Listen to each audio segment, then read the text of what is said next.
আমরা জাতীয় সংসদের অধিবেশন আহ্বান নিয়ে কবে করা যায় আলোচনা করেছি। এটা নির্ধারণ হয়েছে যে রাষ্ট্রপতি অধিবেশন আহ্বানের যে প্রজ্ঞাপন, সেটা যেদিন সেশন হবে তার 15 দিন আগে কমপক্ষে প্রজ্ঞাপন করতে হয়।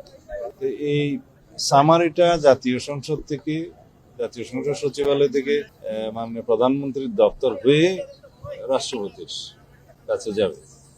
তো মহামান্য রাষ্ট্রপতি সেটা অনুমোদন করে সংসদ অধিবেশন আহ্বান করবেন। সেই মতে প্রধানমন্ত্রীর পরামর্শ ক্রমেই সংসদ অধিবেশন আহ্বান করবেন রাষ্ট্রপতি। সেটা নির্ধারণ হয়েছে 12 তারিখে মার্চের সংসদ অধিবেশন আহ্বান করা হবে এবং সেই অধিবেশনে কি কি কর্মসূচি থাকবে, কার্যসূচি, অর্ডার অফ দি ডে, সে বিষয়ে আলোচনা হয়েছে।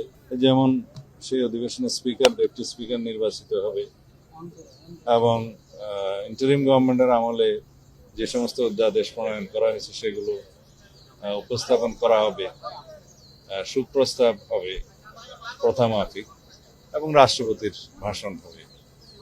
আর অন্যান্য যে সমস্ত বিষয় থাকবে সেগুলো পার্লামেন্টের রেগুলার যেগুলো জব সেগুলো।